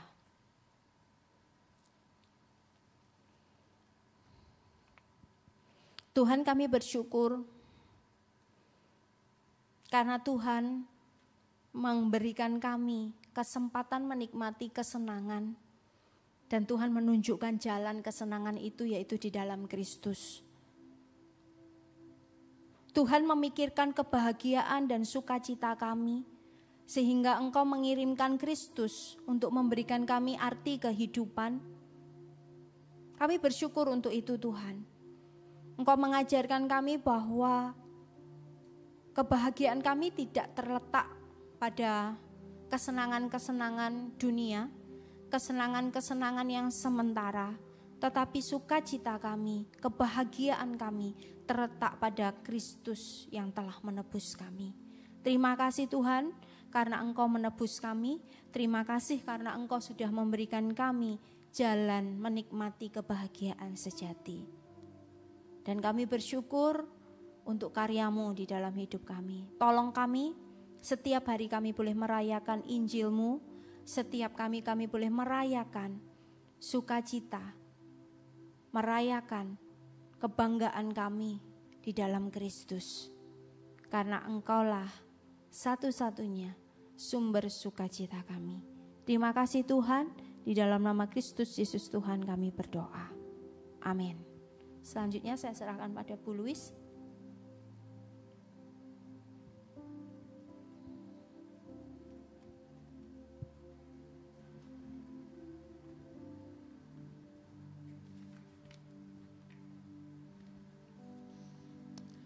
Ucapkanlah syukur senantiasa atas segala sesuatu dalam nama Tuhan kita Yesus Kristus kepada Allah dan Bapa kita. Puji Tuhan, Bapak Ibu Saudara diberikan kesempatan untuk memberikan persembahan. Persembahan bisa melalui tunai maupun non tunai. Melalui tunai bisa dimasukkan di dalam amplop yang telah disediakan di depan dan kemudian bisa dimasukkan di dalam kotak persembahan yang ada di depan. Dan melalui non-tunai bisa melalui QRIS yang ada di belakang. Baiklah, mari kita mempersiapkan persembahan kita sambil kita melihat video pengumuman minggu ini. Shalom, welcome to Reform Exodus Community. This is our church, this is our home. Kami ucapkan selamat datang bagi Anda yang baru bergabung hari ini. Jika Anda ingin lebih mengenal REX, silahkan dapat menghubungi nomor berikut ini. Terima kasih untuk dukungan doa dan dana dari Anda. Saat ini telah lunas biaya untuk pembangunan pagar tembok, lokasi SD, dan mes guru. Mari dukung dalam doa dan dana. Saat ini masih diperlukan beasiswa untuk 5 calon guru yang akan melayani di Sekolah Kristen Exodus Sorong. Bagi Anda yang rindu berpartisipasi dalam proyek ini, silakan dapat menghubungi Ibu Venisa. Mari memperingati pengorbanan Kristus dalam ibadah Jumat Agung 18 April di Rec Hub Galaxy Mall 3 lantai 3. KU1 jam 10.30 tersedia aktivitas anak. KU2 jam 1 siang dengan dilaksanakan baptisan dan CD. Mari bersama mengikuti doa puasa Prapaskah 14-17 April pukul 5:30 hingga 8 malam di Rec Nginden. Mari daftarkan diri Anda di link berikut ini. Untuk Camp Gap Angkatan 4, selain berupa Camp Gap intensif atau Camp Gap menginap pada Rabu sore hingga Minggu sore 3-6 September 2025 di saat tanggal merah Maulud, dibuka pula kesempatan Camp Gap reguler tanpa menginap dengan besaran kontribusi peserta sama untuk subsidi silang. Camp Gap reguler diadakan untuk mengakomodasi jemaat alumni DG1 yang kesulitan keluar kota karena kewajiban merawat anggota keluarga, karena faktor kesehatan, atau karena situasi pekerjaan yang sulit cuti kerja. Camp Gap reguler ini belum tentu diadakan kali kedua karena akan dievaluasi terlebih dulu efektivitasnya. Camp Gap reguler akan diadakan di Redminden dengan maksimal 40 peserta dan dilaksanakan 3 kali Sabtu berturut-turut, yakni Sabtu 26 Juli dan Sabtu 2 Agustus 2025, keduanya dari sarapan pagi hingga sore, serta Sabtu 9 Agustus 2025 dari sarapan pagi hingga makan malam. Di antara 3 Sabtu tersebut, tiap peserta wajib mengerjakan tugas sederhana refleksi tertulis untuk menjaga kesinambungan terobosan holistik Injil yang dialami peserta. Peserta wajib hadir di seluruh sesi Sabtu tanpa keterlambatan. Jika absen satu sesi saja karena alasan apapun, maka peserta terpaksa digugurkan mengingat seluruh sesi merupakan satu kesatuan utuh dan berkesinambungan. Bagi peserta yang gugur, akan didorong mengikuti Camp Gap tahun depan 2026 karena tidak bisa beralih ke Camp Gap intensif 3-6 September 2025 sebab saat itu pendaftaran sudah ditutup. Karena itu, jika memungkinkan, prioritaskan diri mendaftar dan menghadiri Camp Gap intensif menginap yang tanpa batasan jumlah peserta.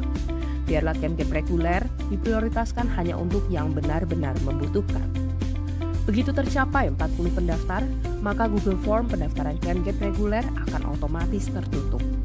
Pendaftaran terakhir baik Camp Gap reguler maupun Camp Gap intensif adalah pada Minggu 27 April 2025 pukul 24.00. Segeralah mendaftar dan alami terobosan holistik Injil.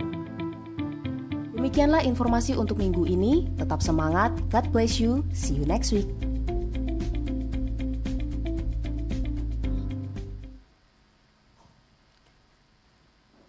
Oke, Bapak Ibu yang dikasihi Tuhan, ada beberapa pengumuman yang perlu ditegaskan ulang. Yang pertama tentang MSK. Hari ini ada MSK, kelas MSK masuk ke sesi yang ke-6. Betul ya, sesi yang ke-6 setelah ibadah akan bersama-sama belajar di sini untuk kita semakin dimantapkan pengenalan kita terhadap Kristus, terhadap Allah. Dan yang selanjutnya untuk minggu berdoa gitu ya. Di Redminden biasanya setelah ibadah di minggu kedua ada waktu berdoa bersama. Jadi nanti Bapak Ibu boleh tinggal sebentar, nanti Pak Agus yang akan memimpin untuk kita berdoa bersama-sama. Begitu. Karena kita mau belajar untuk punya waktu doa bersama dengan jemaat seperti itu. Yang selanjutnya adalah untuk kegiatan Jumat Agung. Kegiatan Jumat Agung akan dilaksanakan 2 kali ibadah.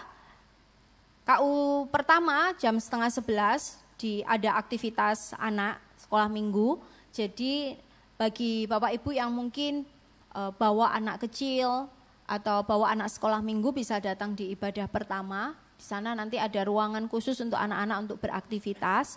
Kemudian di ibadah yang kedua pukul 1 siang itu disertai dengan baptisan dan CD. Jadi yang Bapak Ibu yang mungkin putra-putrinya atau ada anak-anak muda di sini yang di CD maupun dibaptis boleh datang di ibadah yang kedua untuk hari Jumat dilaksanakan di Rek GM. Dan selanjutnya untuk doa puasa. Nah, doa puasa ini adalah sebagai sarana Bapak Ibu untuk kita merayakan penebusan Kristus. Bagaimana kita juga kembali mengingat pengorbanan Kristus di dalam kehidupan kita. Bagaimana Kristus dengan kasih-Nya yang besar memberi dirinya untuk kita sehingga kita menikmati segala kebaikan, segala persekutuan dengan Allah Bapa. Seperti itu kita bersama-sama Ada doa puasa di sini, doa puasa Prapaskah yang diadakan di hari Senin, Selasa, Rabu, Kamis. Pukul 5:30 dimulai dengan buka puasa. Jadi puasanya bukan 5:30 sampai jam 8 ya Bapak Ibu ya. Tapi puasanya kita bisa puasa tanpa minum, tanpa makan tapi minum boleh. Gitu ya, Kak Eka, ada Kak Eka di sini. Bisa juga kita puasa, biasanya sosmednya begitu aktif. Coba di hari itu kita hentikan, kita bersama-sama merenungkan pengorbanan Kristus, boleh. Atau tadi Pak Heri nyampaikan juga tunda makan gitu ya. Biasanya makannya jam sekian digeser, silahkan. Yang terpenting adalah bagaimana hati kita merayakan tentang pengorbanan Kristus bagi kita. Nah, doa puasanya bersama-sama di tempat ini. Misalkan Bapak Ibu tidak bisa hadir di 4-4-nya, saya hanya bisa di 3 hari Kak. Misalkan hari Seninnya saya tidak bisa karena ada rapat kah atau apa, silahkan isi formnya, di situ ada pilihan hari. Jadi boleh dipilih harinya, tidak harus 4 hari terus menerus. Kalau 4 hari terus menerus bisa, silahkan dengan senang hati kita berdoa bersama-sama di tempat ini. Yang selanjutnya adalah tentang Paskah Sekolah Minggu Rek Indonesia, seluruh anak Rek Indonesia di Surabaya khususnya. Tetapi kalau Bapak Ibu misalkan ada rekan, ada teman atau temannya anak mau ikut, silahkan didaftarkan. Mohon daftar supaya teman-teman sekolah minggu, guru sekolah minggu bisa mempersiapkan konsumsinya, bisa mempersiapkan bahan aktivitasnya sehingga tidak sampai kurang. Kalau kurang aktivitasnya anak-anak bisa sedih, biasanya gurunya jadi bingung gitu ya. Jadi silahkan daftar, seperti itu. Yang selanjutnya adalah kegiatan Paskah di Rek Nginden untuk anak-anak sekolah minggu, mereka di bawah sudah tebak lagu rasanya. Harusnya tadi jam 11 sudah mulai gitu. Lihat tandanya Pak Eliezer sudah ada di sini karena di bawah seperti itu. Nah, minggu depan kita akan tebak tokoh anak-anak sekolah minggu. Yuk dorong anak-anak untuk bersama-sama menikmati ini. Menikmati, mengingat kembali tentang anugerah Tuhan di dalam hidup mereka. Yang selanjutnya medical check up yang diadakan oleh Diakonia. Mari saya mendorong ini masih bisa berlaku sampai akhir April. Betul ya Ibu Foni ya? Ya sampai akhir April boleh menghubungi Bu Foni untuk info selanjutnya atau ke Bu Herlin, begitu. Bapak Ibu silahkan manfaatkan kesempatan ini, bentuk pelayanan diakonia bagi seluruh jemaat. Yang selanjutnya adalah bersyukur untuk berkat Tuhan, anugerah Tuhan, tuntunan Tuhan bagi sekolah kita yang ada di Sorong. Ini pelayanan kita bersama-sama. Bersyukur sudah ada TK sampai SD dan SD-nya tahun ini lulusan pertama SD tahun ini. Makanya kita bersiap untuk membuka SMP. Tolong doakan untuk proses perekrutan guru, doakan juga perizinan yang masih di dalam proses gitu ya. Udah ada langkah bagus atau ada titik terang, Tuhan yang kiranya tuntun, Tuhan yang tolong. Doakan juga untuk kebutuhan dana pembangunan ruang kelas ya. Ini bentuk laporan dari tim yang Tuhan percayakan pelayanan di sana. Ada pagar, selama ini enggak ada pagar Bapak Ibu, kalau boleh tahu. Jadi kalau anak-anak di kelas kadang sapinya masuk gitu. Nah ini sudah dikasih pagar, puji Tuhan. Terus ada 2 kelas yang dalam proses pembangunan untuk SMP gitu. Jadi doakan terus, kiranya kita kehadiran Exodus, sekolah Exodus menjadi berkat bagi anak-anak di sana. Yang selanjutnya untuk Camp Gap ya. Ini Camp Gap, ada kabar gembira bagi Bapak Ibu yang tidak bisa mengikuti Camp Gap di luar kota. Jadi rekan-rekan yang ada di pengajaran mengadakan Camp Gap intensif pada bulan September dan Camp Gap reguler di bulan Juli dan Agustus. Ini kesempatan yang terbatas karena hanya 40 peserta maksimal. Kalau sudah mencukupi 40 peserta akan ditutup dan pendaftaran dibuka sampai 27 April. Silahkan Bapak Ibu kalau memang benar-benar tidak bisa keluar kota, mungkin karena ada anggota keluarga yang harus didampingi, silahkan mengambil kesempatan ini, atau karena faktor kesehatan tidak bisa jarak jauh atau keluar kota, tidak bisa, kesehatannya tidak mendukung, maksudnya untuk menginap di luar kota selama beberapa hari, silahkan manfaatkan ini. Nah, tetapi kita tidak bisa bilang ini kok enak ya, ada syarat yang begitu padat ya tadi, karena bukan syarat yang membebani sih, karena kerinduan kami semua untuk memfasilitasi jemaat menikmati pertumbuhan gitu ya, menikmati anugerah untuk semakin bertumbuh. Maka karena tidak bisa ketemu setiap hari, akan ada proyek-proyek, ada refleksi yang perlu dikerjakan, ada nanti fasilitator yang akan mendampingi supaya sama-sama bertumbuh. Tujuannya baik yang intensif maupun reguler sama-sama bertumbuh. Begitu, itu pengumuman dari titipan dari Pak Heri yang perlu diperhatikan kita bersama-sama. Nah, kita akan bersama-sama berdoa, tapi sebelumnya mungkin ada jemaat yang baru pertama kali hadir, boleh angkat tangan? Oh, belum ada. Mari kita bersama-sama bangkit berdiri, kita akan masuk di dalam doa syafaat, doa persembahan. Ada 3 pokok doa yang kita akan bersehati bersama dukung di dalam doa. Tuhan, kami mengucap syukur untuk karya Tuhan di dalam hidup kami, bersyukur untuk Tuhan yang selalu menopang dan memberkati kami, bersyukur Tuhan yang sudah memberi kami kesempatan untuk memberikan persembahan, bukan sebuah beban bagi kami, karena persembahan adalah bentuk di mana kami bersyukur untuk karya Tuhan di dalam hidup kami. Tuhan, Kau yang memberkati persembahan yang kami kumpulkan, Engkau yang memimpin anak-anak Tuhan yang Tuhan percayakan untuk mengelola, biarlah dikelola dengan bijaksana untuk kemuliaan Tuhan, menjadi sarana bagi gereja kami di tempat ini, memperkenalkan Kristus dengan berbagai hal yang direncanakan. Engkau kiranya memberikan mereka hikmat untuk mereka boleh mengelola dengan penuh takut akan Tuhan. Terima kasih Tuhan, kami percaya Tuhan yang sudah menyelamatkan kami, Tuhan yang sudah menebus kami, Tuhan juga yang memelihara kami hari lepas hari, dan ajar kami mensyukuri setiap berkat yang Tuhan berikan. Tuhan, pada kesempatan siang hari ini kami juga berdoa secara khusus untuk kehidupan perekonomian. Engkau tahu kondisi perekonomian, dikatakan banyak orang tidak baik-baik saja. Dan kami percaya Engkau ada melihat kehidupan kami, baik jemaat di tempat ini, baik seluruh orang percaya, baik keadaan dunia.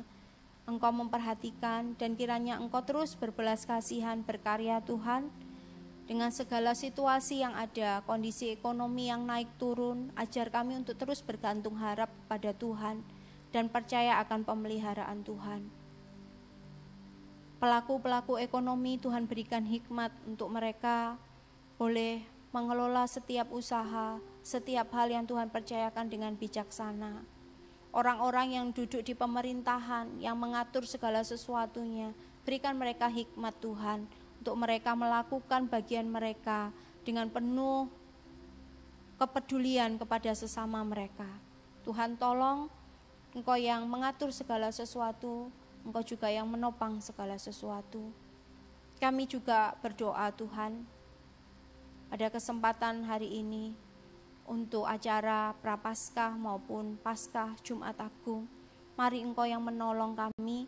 Biarlah ini bukan sebuah rutinitas untuk kami merayakan setiap tahun, tetapi biarlah ini menjadi satu momen di mana kami mengingat kembali, merayakan kembali tentang kasih Tuhan yang besar pada kami. Biarlah ini bukan hanya satu kebiasaan yang dirayakan sebagai orang Kristen, tetapi biarlah ini menjadi satu kegembiraan bagi kami pribadi yang sudah Tuhan tebus, dan menjadi satu langkah untuk kami terus belajar, berkomitmen melakukan apa yang Tuhan suka. Tuhan, terima kasih. Terima kasih karena Engkau sudah berkarya dalam hidup kami. Kami juga berdoa Tuhan untuk acara Paskah Sekolah Minggu. Kami rindu anak-anak mengenal Kristus. Mereka berjumpa dengan Engkau secara pribadi di masa kanak-kanak mereka. Dan mereka boleh bertumbuh dewasa dengan hati yang cinta akan Tuhan. Hati yang penuh hormat kepada Tuhan. Sehingga suatu waktu kelak ketika mereka dewasa, mereka boleh dipakai oleh Tuhan. Menjadi alat Tuhan. Menceritakan Kristus bagi dunia. Tuhan, Engkau yang menolong anak-anak, Engkau yang menolong guru-guru sekolah minggu yang mempersiapkan, Engkau yang menolong anak Tuhan yang Tuhan percayakan untuk menyampaikan firman-Mu. Biarlah acara Paskah Sekolah Minggu menjadi satu momen di mana Tuhan menyapa secara pribadi anak-anak yang masih kecil ini. Terima kasih Tuhan, terima kasih untuk berkat-Mu. Terima kasih untuk karya-Mu di dalam ibadah kami. Tuhan, kami bersyukur, kami diizinkan untuk memuji Tuhan. Kami diizinkan untuk menaikkan mazmur kami kepada Tuhan. Kami boleh diberi kesempatan untuk lebih mengenal Tuhan di dalam persekutuan dengan firman-Mu. Kami bersyukur untuk ibadah hari ini Tuhan. Dan kiranya Tuhan, karya-Mu yang terus menopang dan menolong kami. Biarlah segala kemuliaan bagi-Mu, dan kami percaya Engkau yang mendengar, menjawab doa kami sesuai dengan waktu dan cara Tuhan. Amin.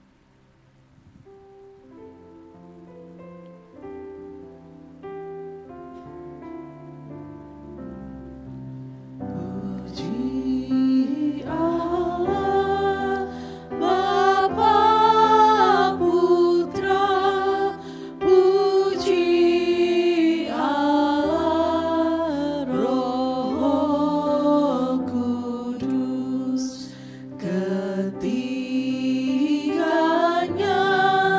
yang asa, oh sama sumber berkah. Bapak Ibu yang dikasihi Tuhan, mari kita mengarahkan hati kita bersama-sama dan menerima berkat Tuhan. Kiranya kasih karunia dari Allah Bapa selalu menyertai kita. Kasih dan cinta di dalam Kristus Yesus menguatkan kita, menolong kita untuk terus merayakan Injil di dalam hidup kita. Dan biarlah Roh Kudus yang penuh dengan kelemah lembutan terus menopang kita, menghibur, menguatkan, dan memampukan kita untuk terus berjalan di dalam iman yang benar. Biarlah segala yang baik dan yang manis dari Allah Tritunggal selalu menyertai kita mulai hari ini sampai Tuhan datang yang kedua kali. Amin.